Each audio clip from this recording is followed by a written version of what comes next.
نفس ذائقۃ الموت، ہر ذی روح نے، ہر نفس نے موت کا ذائقہ چکھنا ہے۔ قرآن مجید کی الفاظ میں ذرا غور کرو، چکھنے کا لفظ ہے، پکڑنے کا نہیں۔ پتا چلا کہ موت کا ذائقہ منہ میں بھی آدمی کے آتا ہے، آنکھیں پھٹی جاتی ہیں، سینے کے اندر پیس ڈالنے والی چکی سی چل رہی ہے۔ گھر والے پوچھتے ہیں کسی چیز کو جی چاہتا ہے تو بتا، وہ کہتا ہے سانس صحیح نہیں آتا۔ حالات کچھ اور بن چلے ہیں، سارا گھرانہ موجود ہے، کروٹیں بدلتا ہے، پیروں کو اکٹھا کرتا ہے، کبھی پھیلاتا ہے، پریشان ہے، ہائے ہائے کی ایک لو لگی ہے۔ فرمایا کہ اس عالم میں یوم یفر المرء من اخیہ وامہ وابیہ وصاحبتہ وبنیہ، اما ابا بیوی اولاد کوئی بھی اس وقت کام آنے کو تیار نہیں۔ بیگم صاحبہ کی یہی حالت بنی ہوئی ہے، خامن شوہر کچھ نہیں کر سکتا، گھر والے کے حالات یہی بنے ہوئے ہیں، گھر والی کچھ نہیں کر سکتی۔ یہ چھوٹے چھوٹے بچوں کو گھسیٹ کر لا رہے ہیں، شاید ابا کا آخری وقت ہو، دیکھ لو، ملاقات کر لو۔ حضور فرماتے ہیں صلی اللہ علیہ وسلم، حضرت اسرائیل ذرا دل کی رگ کو چھو دیتے ہیں، پہچان ختم ہو جاتی ہے۔ لوگ آ کر پوچھتے ہیں بتا میں کون ہوں، ادھر سے کہتا ہے مجھے اس وقت کوئی پتہ نہیں میں کون ہوں، تم کون ہو۔ سارا جہان کا قصہ تو ختم ہو چکا ہے، کس کی پہچان ہو اور کون کسی کو پہچانے، اور حالت یہ بن گئی کلا اذا بلغت التراقی وقیل من راق وظن انه الفراق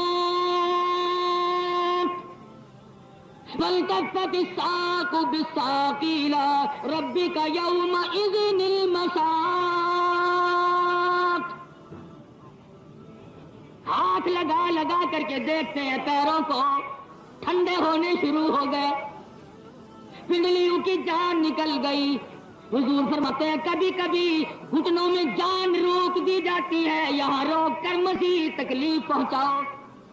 کبھی کبھی پیٹ میں روح کو روک دیا جاتا ہے، یہاں روک کر اور تکلیف کا سبب بناؤ، حلق میں آ کر کانٹا سا پھنس جاتا ہے۔ اب وہ کہتا ہے لوگوں یہ دنیا میرے لیے بدل گئی، یہ جان میرے انقلاب آ گیا۔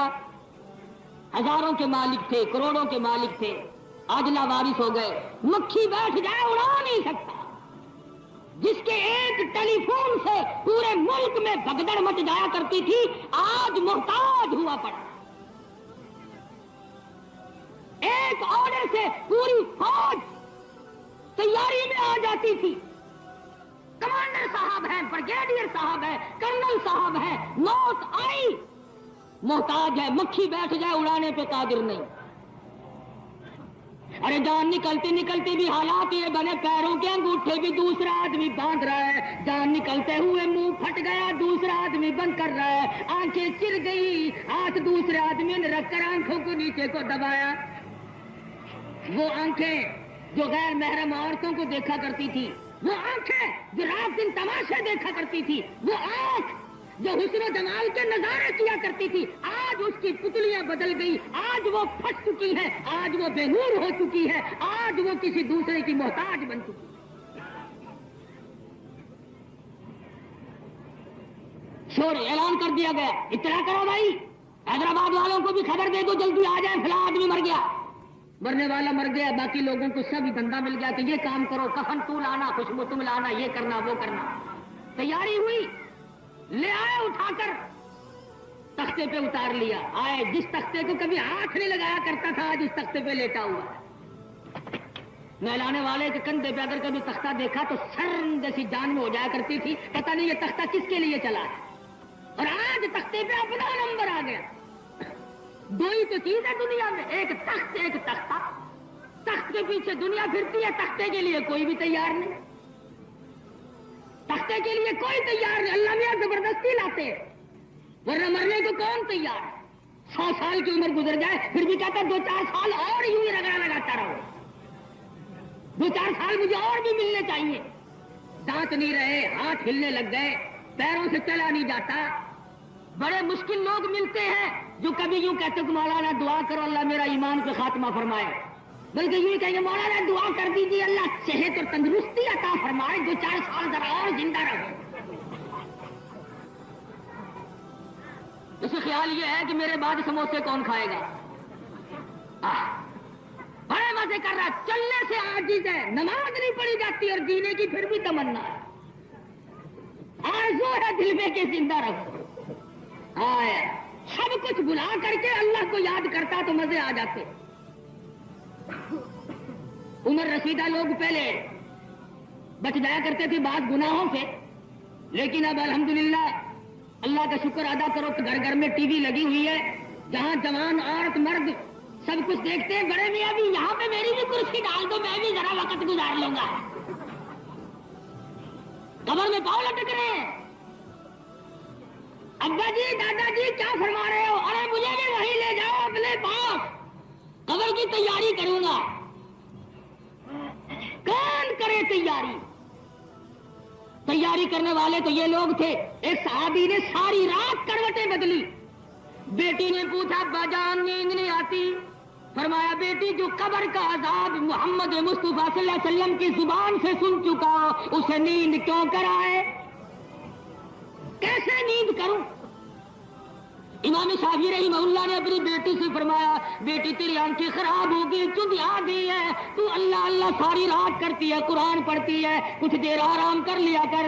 کہنے لگے ابا جان نیند آتی ہے، سونے کے لیے تیاری کرتی ہوں، بستر پہ لیٹ جاتی ہوں، مال دل میں خیال آتا ہے شافعی کی بیٹی تو نے تو بستر سنبھال لیا، صبح تیری نہ معلوم زمین کے اوپر ہوگی یا لاکھوں من مٹی کے نیچے ہوگی.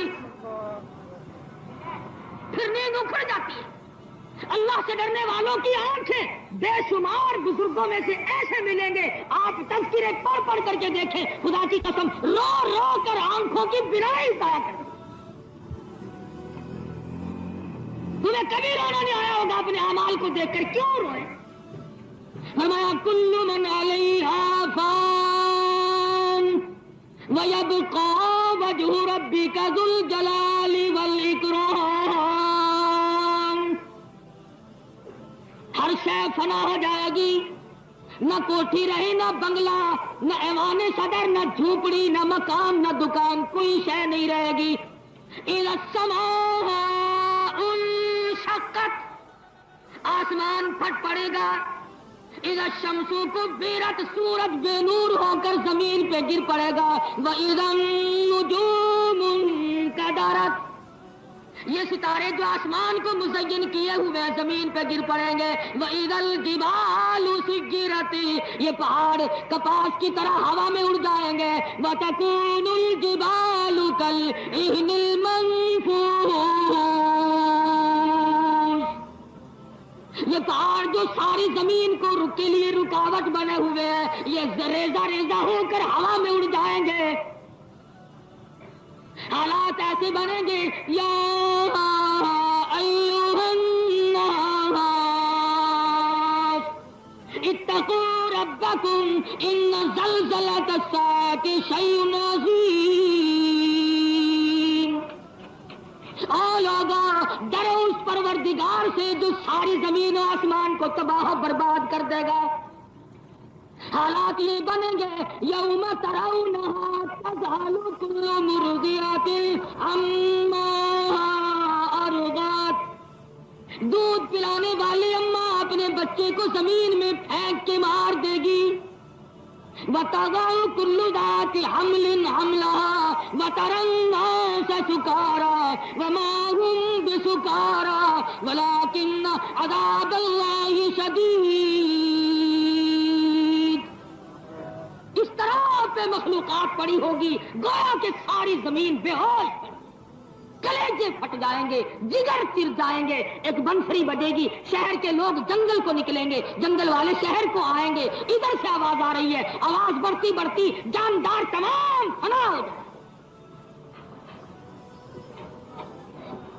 لوگ اس کو کہانی سمجھتے ہیں اور جب واسطہ پڑتا ہے پھر یقین آتا ہے کہ اوہو جو میں سوچتا تھا وہ غلط نکلا. لیکن اس وقت کا سوچنا کام نہیں آتا، اس وقت کے سوچو بچار سے بنتا کچھ نہیں۔ ارے سوچنے والے لوگ پہلے بے شمار گزر چکے، لوگ عذاب کو دیکھ دیکھ کر کے کہیں گے فَاعْتَرَفُوا بِذَنبِهِمْ فَسُوقًا لِّأَصْحَابِ السَّعِيرِ۔ اے اللہ میری توبہ، میں اپنے جرموں کا اقرار کرتا ہوں۔ آواز آئے گی چپ ہو جا، بکواس نہ کر۔ اپنے جرموں کا اقرار کرتے ہوئے عرض کریں گے ربنا فاغفر لنا وارحمنا وانت خیر الراحمین۔ ساری عمر بدماشی کی، حرام کمایا، حرام کھایا، حرام دیکھا، حرام سنا، آج بکواس کرتا ہے اکسوا فیہا ولا تکلمون۔ خبردار اگر تم نے ہمارے یہاں سانس مارا، ادھر سے روتا یا اللہ مجھے معاف کر دے، کہتا فاعترفنا بذنوبنا فهل الى خروج من سبیل۔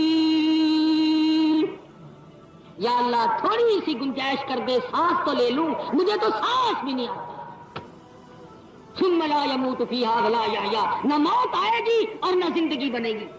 مسلم شریف کی روایت میں ہے جہنم میں ایک آدمی کا بدن 3 میل لمبا اور 3 میل چوڑا سوچ کر ہو جائے گا۔ آج ہم اپنے دماغوں میں خدا جانے کتنی کتنی آرزویں لیے ہوئے ہیں، کتنی کتنی تمنائیں بسائے ہوئے ہیں۔ ارے صحابہ کرام نے کمال۔ ابو ہریرہ کو فرمانے لگے آ میری ساتھ چل، میں تجھے دنیا کی حقیقت دکھا کے لاؤں۔ لے گئے، ایک ایسے گڑھے پہ جا کے کھڑا کر دیا جہاں آدمیوں کی کھوپڑیاں پڑی ہوئی تھی۔ فرمایا ابو ہریرہ یاد کر لے گی وہی لوگ ہیں جن کے سروں پہ مالش کی جایا کرتی تھی، عطر ملا جاتا تھا، مرنے کی دیر تھی، دیکھ لے ان کھوپڑیوں کو آج کتے گھسیٹے گھسیٹے پھر رہے، مرنے کی دیر تھی، ان کے وہ ریشمی لباس ہوا میں اڑتے پھرتے ہیں جن کو طرح طرح کی خوشبوؤں میں بسایا جاتا تھا۔ آج کل بھی لوگ مرنے والے کے کپڑوں سے بڑے ڈرتے ہیں، جائیداد سے نہیں ڈرتے۔ اگر مرنے والے کی جائیداد ملے، دکان ملے، مکان ملے تو اس سے نہیں ڈرتے، اور مرنے والے کے بدن کے جو کپڑے ہوتے ہیں ہاتھ سے نہیں اٹھاتے، لکڑی سے اٹھاتے ہیں۔ کبھی ہم مر نہ جائیں جیسے مرنا ہی نہ ہو۔ کون بچ سکتا اور کون بچے گا؟ سرکار مدینہ صلی اللہ تعالی علیہ وسلم کا آخری وقت ہے، آخری وقت ہے۔ مدینہ منورہ میں بے ہوشی کے ساتھ زندگی گزر رہی ہے، کبھی کبھی ہوش میں آ جاتی ہے تو ارشاد فرمانے لگے اصل الناس، کیا لوگ نماز پڑھ چکے؟ فرمایا قالوا لا بل ينتظرونك، نہیں نہیں بلکہ جناب کا انتظار ہو رہا ہے۔ دو صحابہ کو بلوا کر دونوں کے کندھوں پہ رحمت والے ہاتھ رکھ کر مسجد میں تشریف لائے، قدم مبارک گھسٹتے ہوئے مسجد میں تشریف لائے، ممبر پہ تشریف فرما ہوئے، او لوگو آج کے بعد شاید تم میری زیارت نہ کر سکو گے، آخری مرتبہ بہت ممکن ہے کہ میری تمہاری ملاقات۔ نماز میری آنکھوں کی ٹھنڈک ہے، اس کا خیال کرنا، یتیموں لاوارثوں کا خیال کرنا، کسی کا مال ہڑپ نہیں کرنا۔ اور فرمایا گھبرانا نہیں، اب میں دنیا سے رخصت ہونے والا ہوں، میری تیاری ہے۔ بیماری موت کی علامت ہے، نہ معلوم اللہ تبارک و تعالیٰ کس وقت بلا لے۔ ادھر سے دین کی تکمیل کا بھی اعلان کر دیا گیا، الیوم اکملت لکم دینکم واتممت علیکم نعمتی ورضیت لکم الاسلام دینا۔ اللہ نے دین کی تکمیل فرما دی۔ آپ واپس تشریف لے گئے اپنے حجرے مبارک میں۔ اللہ غنی، علماء کرام نے لکھا ہے، کتب سیر میں موجود ہے کہ حضور صلی اللہ علیہ وسلم پر بے ہوشی طاری ہوتی تھی، صحابہ کرام کی جان نکلتی تھی، انگلوں کو نکل گئے۔ موت کے صدمے عظیم سے صحابہ کرام اس قدر خائف ہوتے تھے کہ اے اللہ موت آئے تو جہاد کی موت آئے، شہادت کی موت آئے۔ صحابہ بستر کی موت پہ لعنت بھیجا کرتے تھے، اور اب بھی اللہ تبارک و تعالیٰ جن حضرات کو تم کہو گے جی تو پرانے زمانے کی باتیں نہیں اب بھی ہو رہا. ہمارے یہاں شوج آباد میں تحریک کے زمانے میں ایک نوجوان کو گولی لگی, شہید ہو گیا, دفن کر دیا. 3.5 مہینے کے بعد ہائی کورٹ کے آرڈر پر لاکھوں آدمیوں کے سامنے قبر کو اکھاڑا گیا. لاکھوں آدمی گوائے, اخباری نمائندے تھے, سرکاری آدمی تھے, سول کے لوگ تھے, لاکھوں آدمیوں نے دیکھا جن کے 4 بجے نکالا گیا. شکل تو کیا, صورت تو کیا, باؤں میں بھی فرق نہیں آیا. 3.5 مہینے کے بعد نوجوان مسکرا رہا تھا. اللہ کی راہ میں مرنے والوں کا یہ حال بنتا ہے. جو نوٹ جیب میں تھے ان کی راکھ بن گئی اور نصیر الدین جوان مرحوم کی چہرے کی رنگت بھی نہ بدلی. امیہ چنو میں مولانا محمد ابراہیم صاحب رحمۃ اللہ علیہ بہت بڑے بزرگ تھے. 3-4 سال کی بات ہے, ان کا انتقال ہوا. سال کے بعد زور کی بارش ہوئی, سارے قبرستان میں پانی چلا گیا, قبر بیٹھ گئی. دوبارہ نکالا, کئی گھنٹے تک لوگوں نے زیارت کی. داڑھی کے, شکل کے, لباس کے ذرہ برابر بھی کسی چیز میں فرق نہیں آیا. وہ راہ چلو جس پہ یہ لوگ چل کے گئے, خدا کی قسم پھر موت ایک کھیل بن جاتا ہے, پھر موت ایک تماشا بن جاتا ہے ان لوگوں کے لیے. اور یہ مرنے کی تمنائیں کرتے تھے. چنانچہ ابن حذافہ رضی اللہ تعالیٰ اور 2 صحابی دوسرے ساتھ ہیں. بادشاہ وقت نے انہیں پریشان کیا, میں ریاست کا مالک بنا دوں گا, یوں کر دوں گا, یوں کر دوں گا, کلمے کا انکار کر دو. نہیں, 2 صحابی موجود تھے. تیسرے کو دیگ میں ڈال کر کے پکا دیا گیا. کھال جل گئی, ہڈیاں جل کر راکھ ہو گئی. ابن حذافہ کہتے ہیں جب تک دم میں دم رہا برابر کلمہ پڑھنے کی آواز آتی رہی. ہمیں کلمہ کیسے یاد آئے گا؟ ایک حدیث میں ہے, فرمایا نبی کریم صلی اللہ علیہ وسلم نے کہ میدان حشر میں کچھ لوگ جب اپنی قبروں سے اٹھیں گے ان کے منہ سے کستوری کی خوشبو آئے گی. تو لوگ کہیں گے یا اللہ یہ کس امت کے نبی ہیں؟ جواب ملے گا امت کے نبی نہیں, میرے نبی کے امتی ہیں. ان کی قرآن پڑھتے موت آئی تھی اور قرآن کریم کی تلاوت کرتے ہوئے اپنی قبروں سے اٹھے ہیں, اس لیے ان کے منہ سے زعفران اور کستوری کی خوشبو آ رہی. تو میں عرض کر رہا تھا, یہاں تک بات پہنچ گئی کہ تختے پہ آ گئے. اب لگے کپڑے اتارنے کے لیے, ہاتھ پاؤں مارنے, کپڑے اتارو. عورتیں عورت کے قریب آئی, اس کے کان کا زیور اتارا, ناک کا زیور اتر رہا ہے. ادھر رو آواز دے کر کے کہتی ہو میری چوڑیاں توڑنے والی ہو, میرے کانوں کا زیور نکالنے والی ہو, میری ناک کا زیور اتارنے والا, آج میری چوڑیاں ٹوٹ رہی ہیں, کل کو تمہاری بھی اسی طرح سے توڑ دی جائے گی. آج میرے سوٹ اتار رہی ہو, کل کو تمہارے اسی طرح سے اتریں گے. ذرا سوچ کے آؤ, یہ اکیلی میری باری نہیں, کنبا قبیلہ چھوڑ کے باری, سچے گھر کی کر تیاری, یہ نہ سمجھنا اکیلی سدھاری, سبھی چلیں گے باری باری, کلو نفس ذائقۃ الموت. آج میرا مرنا ہو گیا, آج میں چلا ہوں, آج میں چلی ہوں. گھر والوں, قبیلے والوں, پہلے اگر بات یاد نہ تھی تو میری موت کی وجہ سے تم یاد کر لو, اسی طرح سے رخصت ہو جاؤ گے جیسے میں ہو گیا ہوں. کپڑے اتارنے لگے. حدیث میں ہے, فرمایا نبی کریم صلی اللہ علیہ وسلم نے کہ کپڑے ہاتھ لگانے سے میت کو تکلیف ہوتی, چھروں کی طرح چبھتے. ایک ارشاد ہے مکھی بیٹھ جائے پہاڑ معلوم کپڑے اتار لیے گئے. اب غسل کی تیاری ہے, پانی ڈالنے لگے.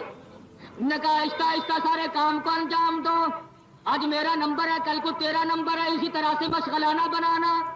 بلکہ حالت یہ بنتی چلی جائے گی, جانوں پر صدمے پڑے ہیں متصل, غسل کے پانی کو کر لے معتدل. آج میری زبان بند ہے, آج میں بولنے سے عاجز ہوں, کل کو تم سب اسی طرح سے ہو جاؤ گے. ٹھنڈے گرم کا خود خیال کرو, میں نے بولنا نہیں, میری قدرت ختم ہے. ورنہ میں وہ وکیل تھا کبھی کسی کو بولنے نہیں دیا، میں وہ مجسٹریٹ تھا کبھی کسی کو چوں نہیں کرنے دی۔ اے کاش آج میری زبان کو وہ تالا لگا کہ قیامت سے پہلے کھلنے والا ہے ہی۔ انجام میرا دیکھو اور اپنی تیاری کرو۔ کہتا ہے کہ میں نے جھیلی ہے مصیبت بے شمار، حال حال جسم سے کپڑے اتار، تیرے ہاتھ مجھے بڑی تکلیف پہنچا رہے ہیں اور نہ معلوم قبر میں اگلی منزل باقی ہے، وہاں میرا کیا بنے گا۔ حدیث میں فرمایا نبی کریم صلی اللہ علیہ وسلم نے بعض کو اس طرح کا عذاب ہوگا کہ دائیں پسلی بائیں کے اندر سے گزر جائے گی، بائیں پسلی دائیں طرف کو نکل جائے گی۔ سرکار مدینہ صلی اللہ علیہ وسلم نے انگلیاں ڈال ڈال کر صحابہ کرام کو دکھلایا اور فرمایا کہ ایک سانپ ایسا مسلط کر دیا جائے گا جو سر سے لے کر پیروں تک ہی اور پیروں سے لے کر سر تک ہمیشہ ڈستا ہی چلا جائے گا۔ اللہ پاک کے نبی نے ارشاد فرمایا اس سانپ کی زبان ہوگی، وہ ہائے ہائے کرے گا، وہ بول کر کہے گا وہ دن یاد کر، حی علی الصلاۃ حی علی الفلاح، آواز آیا کرتی تھی تو وہیں بیٹھا ریڈیو بجایا کرتا تھا، اب میری ڈیوٹی ہے قیامت تک تجھے یوں ہی ڈستا رہوں گا۔ حضور نے فرمایا اگر میں تمہیں قبر کا عذاب دکھا دوں تم مردوں کو دفن کرنا چھوڑ دو، مردوں کو دفن کرنا چھوڑ دو گے۔ صحابی مدنی کریم صلی اللہ علیہ وسلم کا ابو ایوب انصاری سارے قید رضی اللہ تعالیٰ فرماتے مغرب کی نماز کے بعد حضور مدینے پاک سے باہر تشریف لے چلے، میں بھی پیچھے ہو لیا۔ کافی دور جب نکل گئے تو ایک چیخو پکار کی آواز آئی، بھیانک قسم۔ حضور نے مجھ سے پوچھا ابو ایوب آواز سنی؟ میں نے عرض کیا ہاں یا رسول اللہ سنی۔ فرمایا یہود کے قبرستان کی آواز ہے، مردوں کی پٹائی ہو رہی ہے، ان کی چیخو پکار کی آواز۔ ابو ایوب فرماتے ہیں اس قدر بھیانک آواز تھی میرا کلیجہ پھٹ گیا۔ کیا خیال ہے یہ جو قبروں میں ہم اپنے چھوٹے بڑوں کو پہنچا کے آتے ہیں وہاں کی باغ بنے ہوئے ہیں، لاکھوں من مٹی کے نیچے کیا بنتی ہے وہ جانے اور اس کا خدا جانے، لیکن اس کے لیے ہمارے تیاری کا پروگرام بڑا مشکل ہے۔ کبھی نہیں رات کو اٹھ کے رونے کے کہ اے اللہ گناہ تو مجھ سے ہو گئے، جرم تو مجھ سے ہو گئے، پر تو تیرے خزانے میں کوئی کمی نہیں، مجھے یہاں معاف ہوا۔ اگر یہاں پہ آدمی رو دھو لے تو بڑا کچھ ہے۔ شاہ عبدالعزیز دہلوی رحمۃ اللہ علیہ فرماتے ہیں جہنم کی آگ کو آنکھوں کا پانی بجھاتا ہے، صرف کوئی شے اور نہیں بجھا سکتی۔ فرمایا جب پانی ڈالنے لگتے ہیں کہ گرم ٹھنڈا نہ کرنا، خیال کر لینا، ادھر ہاتھ پھیرنے لگا ملنے کے لیے، آواز آتی ہے کہ او لوگو دیکھ کر کے میرے جسم پہ ہاتھ پھیرو، میں بڑے بڑے صدمے عظیم برداشت کر کے آیا ہوں، بڑی تلخ گھاٹیوں سے گزر کے آیا ہوں، میری رگ رگ توڑ دی گئی، میری جان کا قیمہ بنا دیا گیا۔ کہتا جس طرح ملتے گوڑے کو نہ مل اور زور سے تو پکے پھوڑے کو نہ مل، پکا پھوڑا بھی میری جان کے مقابلے میں کیا دکھے گا، میری رگ رگ ٹوٹ گئی، میرے منہ میں تلخی آج تک موجود ہے۔ حدیث پاک میں آتا ہے موت کی تلخی ہزاروں سال تک منہ میں موجود رہتی ہے۔ کفن میں ڈال لیا گیا، آ بھائی آخری دیدار کے لیے آ جاؤ، سب کے سب گھر والے بھی، قبیلے خاندان والے بھی، رشتہ دار بھی، آؤ جس نے منہ دیکھنا ہو، آج کے بعد یہ شکل نظر نہ آئے گی، ہزاروں ان کو دیکھیں گے، ہزاروں انہیں دیکھیں گے، مگر یہ صورت آج کے بعد قطع نظر نہ آئے گی۔ ہے کون لوگ؟ فرمایا وہ ہے جو کہتے تھے وما یکذب بہ الا کل معتد نسیم، اذا تتلی علیہ آیاتنا قال اساطیر الاولین، جو کہتے تھے نبی کا فرمان، اللہ کا قرآن افسانہ ہے، کہانیاں ہیں، قصے ہیں گھڑے ہوئے اور کچھ، آج حقیقت بن کر سامنے آ گیا۔ منہ دیکھ رہے ہیں، کفن میں تیاری ہے، امی جان چل بسی، ابا جان چل بسے، چھوٹے چھوٹے بچوں کو قبیلے کی عورتیں کہتی ہیں دیکھو تمہاری ماں کا آخری مرتبہ منہ دیکھ لو، امی جان جا رہی ہیں۔ چھوٹی بچی سے پوچھا جی یہ کیا بنا؟ کہنے لگی عورتیں کہتی ہیں میری امی جان فوت ہو گئی ہے، ارے آج کے بعد یہ سارے معصوم رویا تو کریں گے، ہزاروں کو ملیں گے، دیکھیں گے، لوگوں کے رحم و کرم پہ رہیں گے، پر ساری عمر کے لیے ماں کی ماں